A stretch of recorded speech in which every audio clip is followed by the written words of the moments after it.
Specifically done this workshop on the elements of a successful study research application. But our hope is that instead of having a whole bunch of individual meetings where we just in abstract tell people what their applications should do, we would have one workshop that covers all of that, and we'll record it.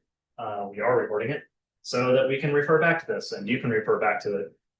So of course, we will still have individual meetings with you where we talk about what your application should do. But here we want to give you just some sense of what a statement of grant purpose for an open study or study research type award. We use those terms interchangeably. So we titled it here study research. Fulbright tends to call it an open study award. But if you're applying to a non-ETA Fulbright, you are applying for a study research type award. And with that, you will be allowed 6,000 characters for a statement of grant purpose, which is the element of the application that tells the reviewers what you're proposing to actually spend 9 months in another country doing. Obviously, it's a very important part of the application. So that's what we're going to talk about. Please also at any point during this, for those of you who are joining us, feel free to drop questions in the chat. Just take yourself off mute. I'll try to actually ask if there are questions at times, but I know that sometimes people just forget their question if you wait to ask it. So as a sort of overview, your statement of grant purpose needs to do quite a number of things in that very limited space. 6,000 characters is going to be, you're going to upload it to a text box. So it's going to count your periods, your spaces, your line breaks, basically everything. That space goes quickly. We have found that that translates to about a page and maybe 2/3 to 3/5 of a second page in 12-point font single space writing. So it's not much. And in that, you need to tell them what you're doing, why you're doing it, and how you're going to do it. You need to make a case for why you're going to go to that particular country. If you don't make it very compelling that it needs to be in a specific place, they're going to wonder why you're applying to Fulbright at all. You need to explain to the reviewers the significance and the timeliness of what it is you're doing, and you need to remember that your reviewers are not going to be people in your field or even adjacent fields.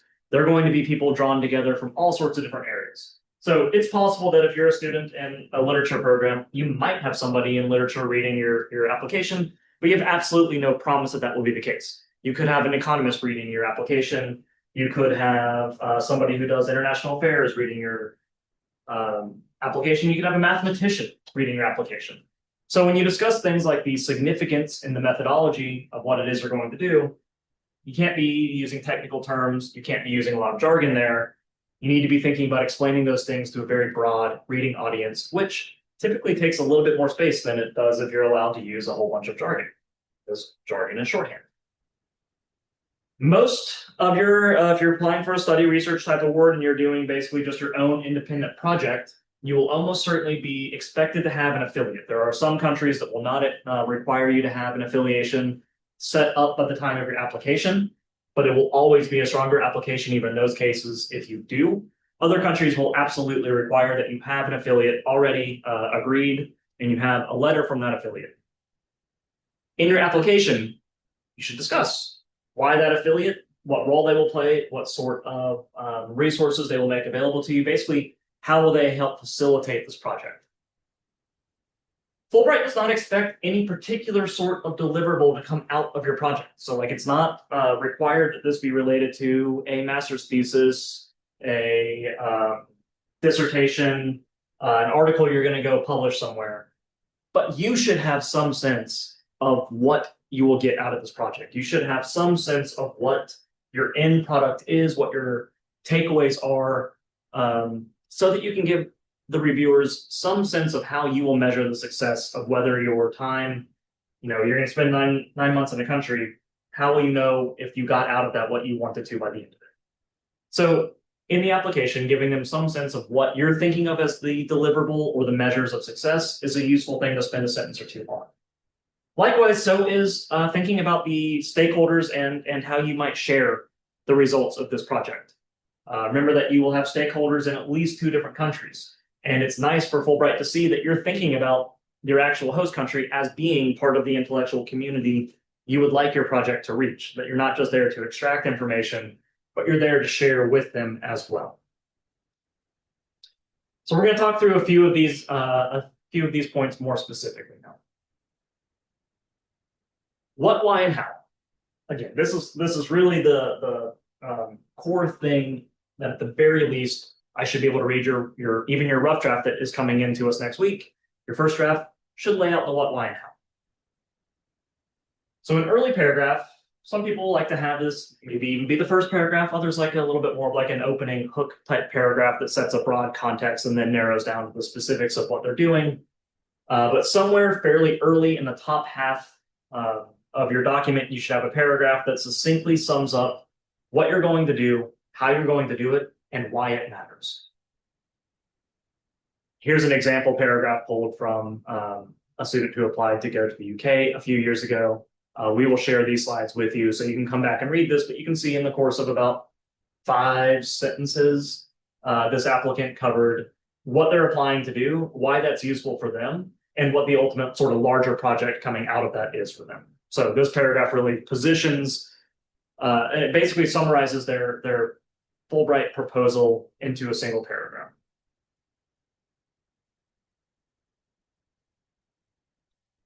It's very critical, again, that you have a good explanation of why you're applying to go to that particular country, and sometimes even the place within that country that you're applying to go to. So reviewers are always going to ask 2 very basic questions about your application.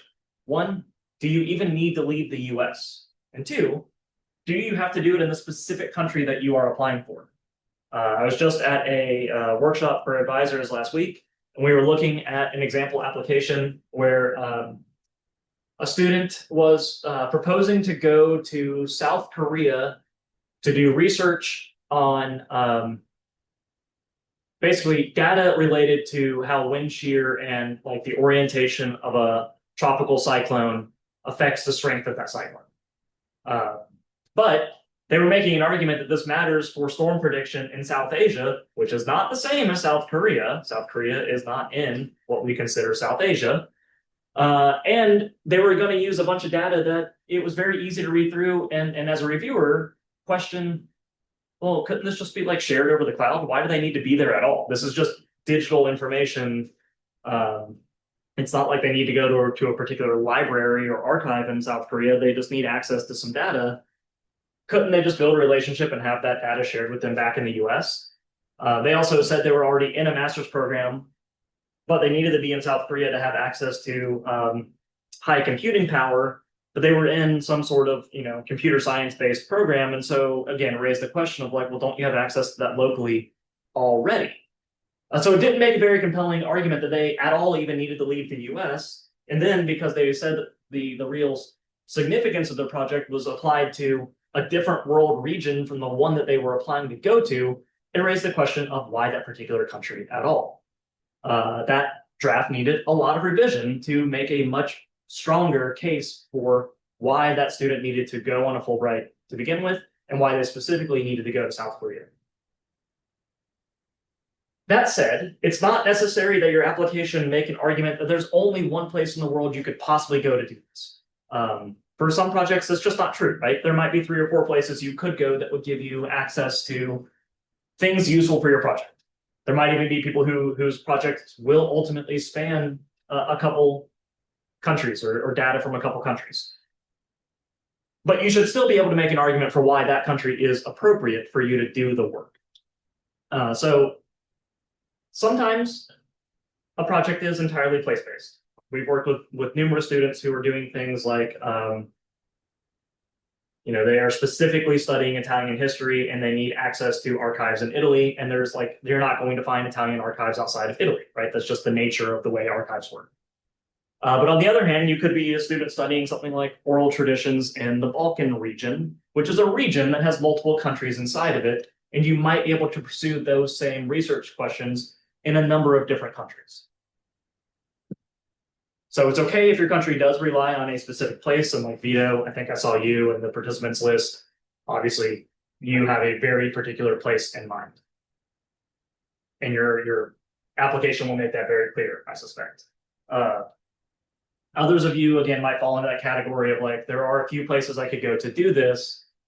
So I don't feel like it's true to say that this is the only place in the world I could do this project, that's fine. You still need to tell the reviewers why the place you're applying to go is a very appropriate setting for your project.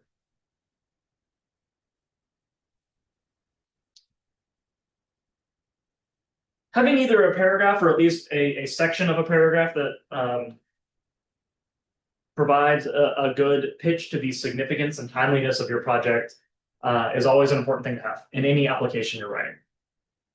But again, it's important here to remember that your review audience is not going to be experts in your particular field. And so they need to understand why your field matters and why the question that you're asking within your field is a compelling question to people who are not in your field. Timeliness can also be a useful thing to think about. And you can think of timeliness in a couple ways. One is just if you can make a sort of timeliness pitch for why your project is useful for the world now. So there might be particular sort of global events or trends that you think are happening in the world, and you think your project is a response to those. Or there might be technological advances that make a particular methodology available or even possible now in a way it wasn't 5 years ago. Or that some country has access to this now, and we're not doing it the same way in the US. Arguments you can make like that speak to both the significance, but they can also speak to the rationale for going to a particular place. And I think an example of this I think a fair amount about is for students who are applying to do like graduate degree enrollment type awards, and so they want to go pursue something like the master's degree in international relations through IE University in Spain. Great, a good program. There's a lot of stuff happening in the world. Like there's a lot of current world trends that matter for international affairs that you could say you need to do this program to position yourself as a leader for this thing that is an emerging problem. So if you can think of something like that, that's like, look, there is this thing happening in the world. My Fulbright proposal is a response to that thing. Then you can speak to sort of a timeliness angle in your application.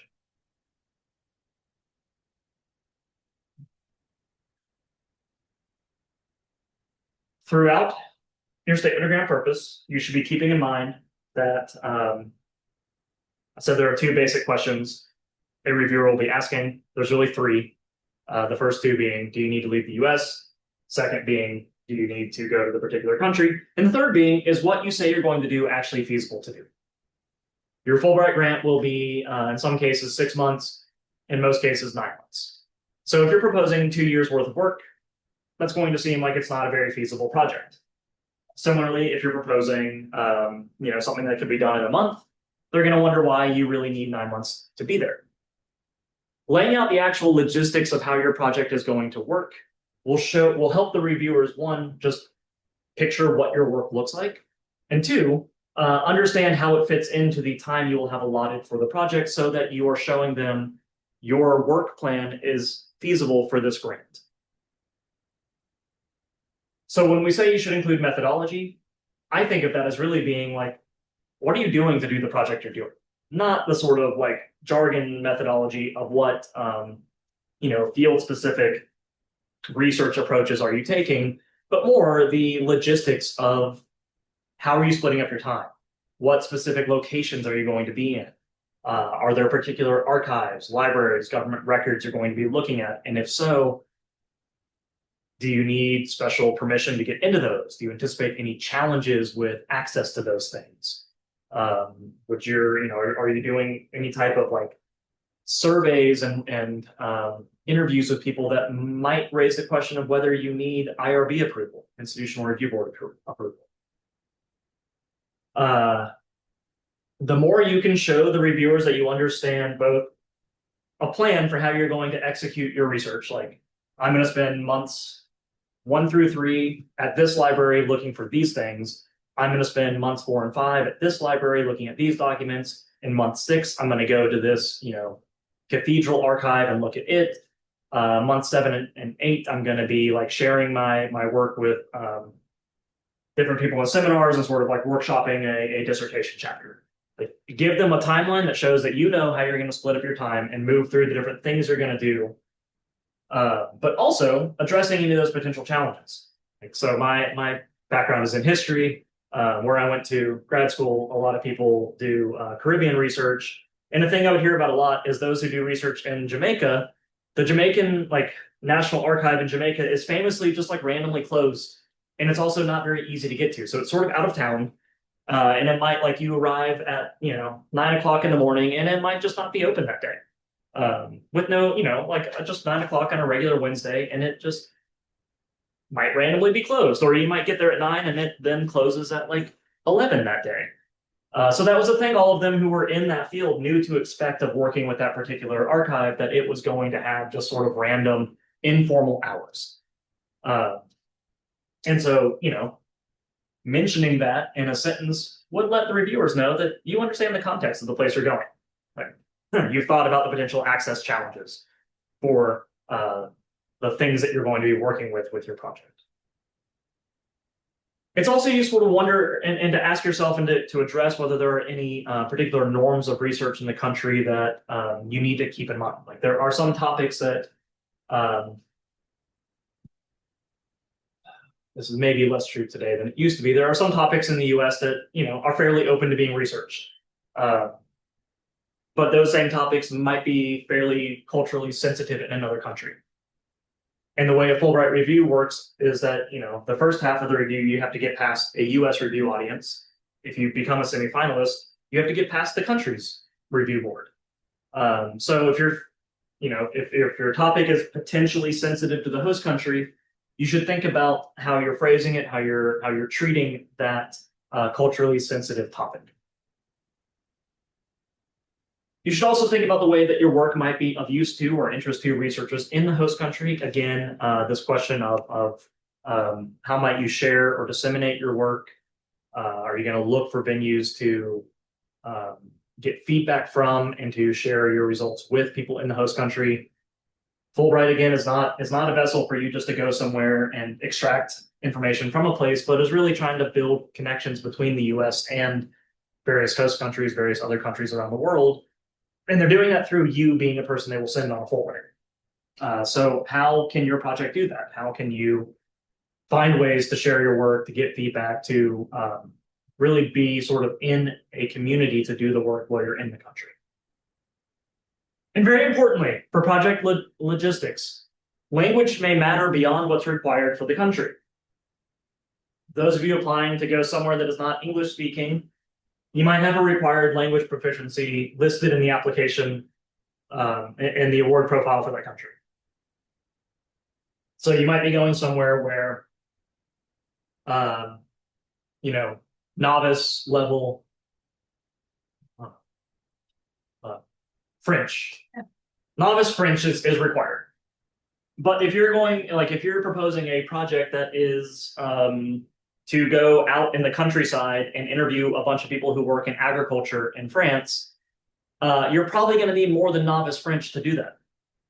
So if the way you're describing your project makes reviewers think you will need language skills beyond the basics for that country, you need to address that in the application, and you need to make sure that your language evaluation shows that you have an appropriate level of language to do the work you say you're going to do, or that your application addresses whatever workarounds you will use, whether that's, some every once in a while you see a Fulbright award that will actually like give you additional funds to hire a translator. So address those things, address any of those potential challenges around language that your actual project will require beyond whatever the host country establishes as its required proficiency level. I already mentioned this briefly, but like having a timeline is really useful. I think that's something we like to see in applications is, maybe like, have a paragraph or two that really does provide a sort of logistical breakdown of your project and attaches it to some markers of time. So like for the first couple months, I'll do X, then from October to December, I'll be doing Y. It's perfectly fine if that's not actually how things work out when you're on the ground in the country. Fulbright won't come back and say, oh, you're off schedule. But it shows the reviewers that you, again, have an idea of what your project will look like so that you can hit the ground running. you've thought through the steps you need to take, the way that different elements of the project will build on each other. Explaining the role of the affiliate, again, your letter of affiliation will do some of that work. It may not do all of it. And having your actual statement of grant purpose and your letter of affiliation complement each other a little bit, I think can be good, because you also never know how closely they will read your letter of affiliation, but they will read your statement of grant purpose. So at the bare minimum, try to include who your affiliate is and why they're an appropriate and good mentor for your project. Some sense of what sort of support they will offer. And more importantly, I think the sort of community or access that they might give you through that affiliation. So will you be able to participate in like monthly seminars? Will you have opportunities to workshop your whatever it is you're working on with a larger team? That lets the reviewers see that you will have a community, that you'll be in community with other people, that your affiliate isn't just an individual mentor, but a sort of somebody who's anchoring you into a larger intellectual community or community of practice for the time that you're in that country. And throughout, think about whatever you try to anticipate what you think might be challenges to your project, and where you can, try to provide some solutions or some alternative plans if you think that's appropriate. It's not worth spending a whole lot of your very limited space on that. But if there are very obvious pitfalls to what you say you're going to do, suggest alternatives if those things don't work. Like we've had students, who wanted to work with things that were obviously going to be fairly difficult to access government documents in various places, and very rightly, their applications have made reviewers wonder, well, this seems unlikely, given who you are, that you're actually going to get access to these things. So what else could you do if you don't get access to those things? As I said previously, Fulbright will not expect you to publish whatever you want to mean by publish. Fulbright will not expect a particular type of deliverable from your project. But you should know, and you should be able to give the reviewer some sense of how you will know whether you got out of this project what you wanted to. Also, because of the nature of Fulbright, given that it's a program that is all about increasing cultural connections and mutual understanding, if there are ways for you to share what you're doing, whether that's for very informal things like pictures and updates on a social media account, or blog posts that you might write here and there, think about what those things might be. So it's not a published outcome of your project, but it might be ways that you can share what it is you're doing in this year that you get to spend on Fulbright. You'll have other places in the application to do this too, but it's nice to think about how your project will connect, how this project connects to your personal and career goals, and what are your expectations for next steps. So if there is a very clear connection, like if you're a master's student now, you're going to go do a Fulbright and then come back and enter doctoral programs, and this is going to be the basis of a dissertation, tell reviewers that. That's great. Finally, I think this is finally. Well, it's not quite finally. We've talked about dissemination and sharing with stakeholders a little bit. Critically, just remember Fulbright is about exchange. So, like going and spending 9 months sitting in a quiet archive all by yourself with your head down, where you're just reading stuff all day long, and then you just come back to the US and you just keep all that knowledge to yourself. That's not a very compelling Fulbright project. Fulbright wants to see that you will be if you're one of the lucky few selected for a Fulbright, they want to see that the benefits of Fulbright will sort of ripple out through you, whether in your personal life or your professional life or both. So try to give them some sense of that. Again, there's a 1,000-character short answer question that will ask you exactly that. But you can use part of your statement of grant purpose to give the reviewer some sense of even just that you're the sort of person with an orientation toward wanting to share the knowledge that you have and wanting to engage through,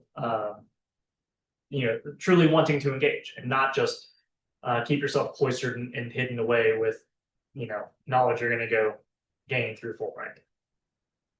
And so again, from that same application, we had the example from earlier.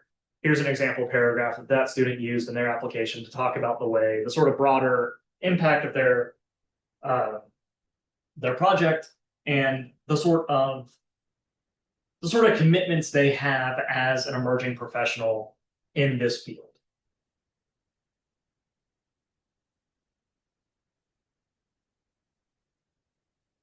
Okay.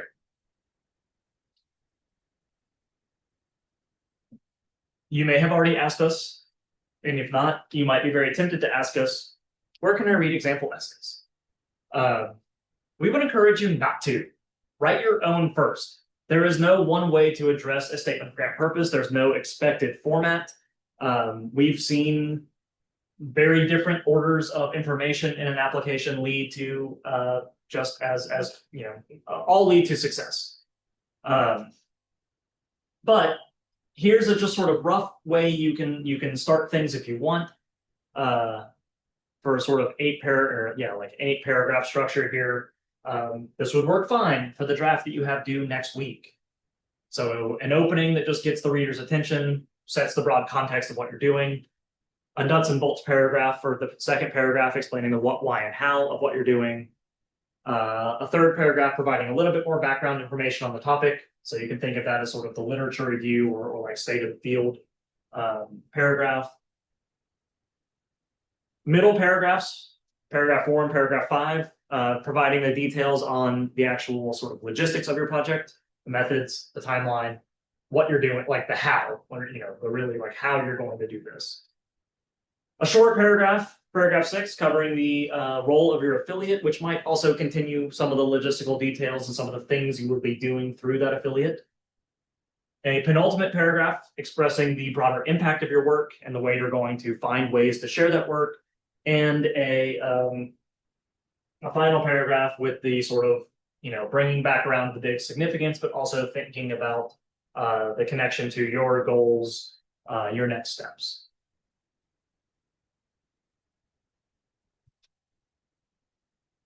A couple other things to consider beyond your own statement of grant purpose. Strong affiliation letter can make a big difference. It's funny. Affiliation letter really only needs to say something like, yes, I support this project and would be happy to host this person. And we have seen students get a Fulbright with a pretty brief letter of affiliation. We've also seen people with really great, like 2-page letters of affiliation with all sorts of details not get a Fulbright. So it's hard to say, but the stronger your affiliation and the more details you know about it, the stronger your application overall will be because you'll be able to discuss that in the application itself. But also a strong letter can really show like good fit between you and the particular place you're trying to go, that you'll have strong support for your project, access to the sort of resources you need to complete the project. So strive to get as strong of an affiliation letter as you can. You're allowed to have up to 3 letters of affiliation. You only need 1. It's not necessarily better to have 3. If you have a project that does require things like access to particular archives that might seem like they're tricky to get access to, you can get an affiliation letter called it, it's not really an affiliation letter. It's more sort of like a letter of support from one of those archives saying that you will have access to the things you want to look at. It speaks to the feasibility. It answers one of the questions reviewers might have. If you have multiple affiliates who are truly in the role of affiliate, that's also fine. And you can have letters from multiple affiliates. Like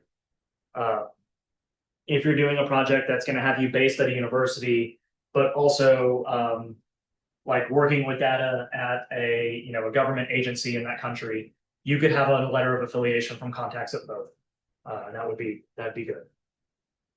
You will also need 3 letters of recommendation. It's not strictly necessary that they all be academic recommenders, but based on the type of project you're doing, you certainly will want people who will speak to your ability and qualifications to do the proposed work. But because Fulbright is a kind of different type of award than just a pure research award, having a letter from somebody who can also speak to things like your leadership capacity, your ability to engage in cultural engagement, your ability to be resilient, flexible, that could also be an okay use of one of your letter slots, as long as you have other letters that are speaking to your ability to actually do the proposed work. And just a note here, between these two different letters, your letter of affiliation is not confidential. It will come to you and you will upload it to your application.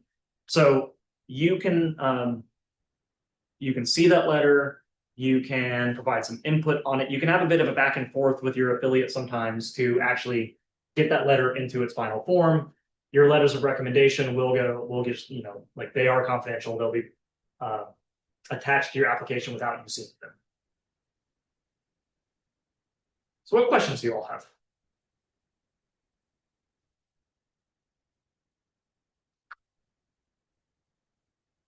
I just want to start the process of affiliation. A classic question. Okay, so how does one start the process of finding an affiliate?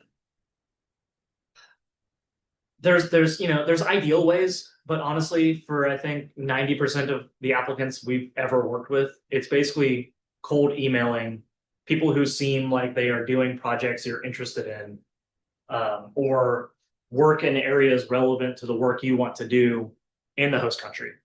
So first things first, I would say go to the affiliation section in your particular country's award profile, because your country will specify who an appropriate affiliate is. Fulbright US sets broad parameters, but each country can set its own specifics. And so some might say it has to be faculty at a university or in a university affiliated research center. I think, for instance, I feel like France or Germany says something like that. It's pretty formal.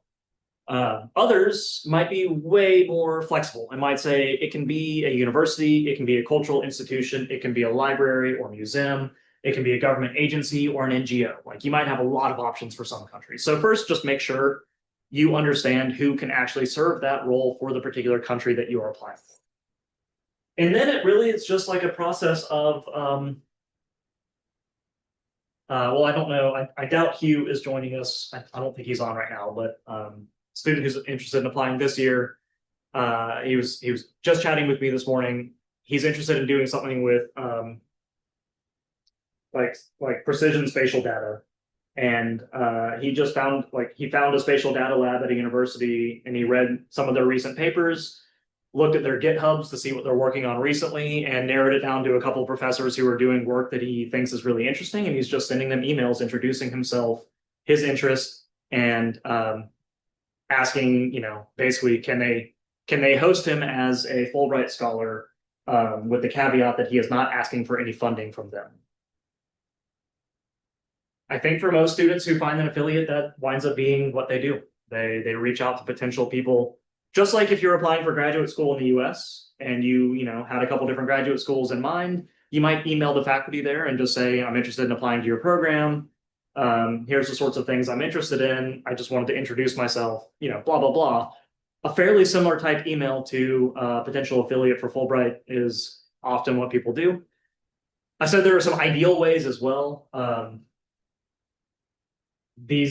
don't think this works for many people, but we always say, check with your faculty at FSU.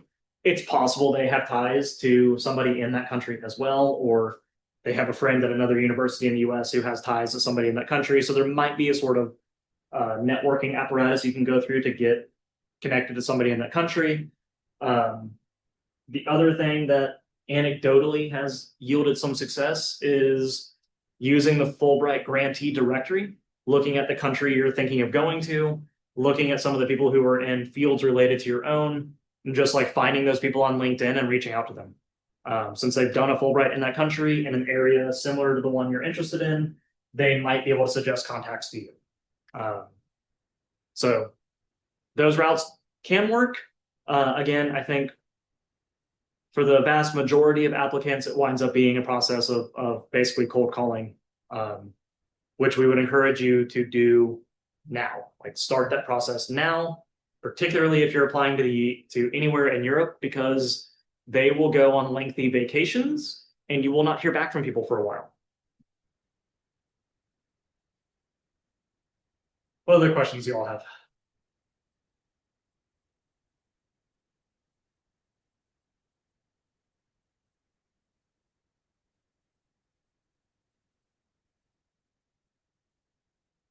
feel free to ask just general Fulbright questions at this point as well. If you have them. I had a question actually. So like the area I'll be working in Mexico, Michoacan, like the whole state is a level 4 do not travel, but Morelia itself, the city I think I'll primarily be working in, I think is lower. Is that going to affect anything? Like should I wait to apply until it's lower or Uh, so it will potentially affect things. I mean, Fulbright is a U.S. State Department run program, so if there's a true do not travel advisory, the State Department won't authorize students to travel there. There's also the question of whether FSU will authorize you to travel there. If there's a level 4 advisory, FSU will not. If there's a level 3, you can, but you'll have to make a case for it with student travel. But at the same time, you're applying right now to go somewhere next year. A lot can change between now and then. Hmm. So you might as well go ahead and apply. Like it won't stop your application from moving forward. It would stop you if you're given the award from being able to actually accept it. Okay. Right? Is that right, Bonnie? Yeah. Yeah. Yeah. So I mean, you might as well apply because you know the answer is no if you don't. But I mean, we go through this every year with students interested in like places in the Middle East where it can change and it might have like there might be a place that's open to applying right now, but by the time you get to the award, it has a level 4 travel advisory. It's just kind of the nature of international research programs like Fulbright. So they're aware of it, and my advice would be don't let that stop you from applying. Okay. I mean, I actually was able to travel through FSU there this year, but again, it was mo because I'm mostly going to like safer areas in the region. Like I had to make like a case and everything to the travel board. Yeah, I mean, it would be just the same process through Fulbright. With Okay. added level of whether the State Department would be, but I mean, like Mexico as a whole is not off the table, right? So Right. I think that's primarily what the State Department will look at. Okay. So they'll probably go to region level too. Oh, okay. Yeah. Wow. But still, I mean, that could be the case for Yeah. anywhere, Right. how they decide to approach it. So. Yeah, and certainly that can, the outlook for any particular area can definitely change in a year.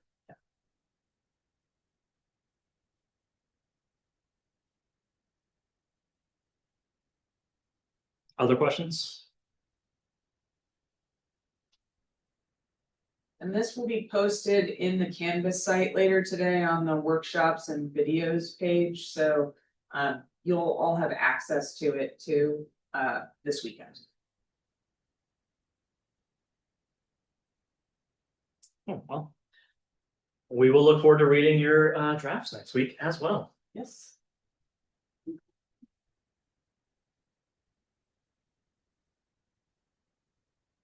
Is there something in the chat or? Just thank you. You might have a direct. No. Yeah, check the messages on your end. Oh, how does one start the? Okay, yeah, you're good. No problem. Thanks for coming. Yeah.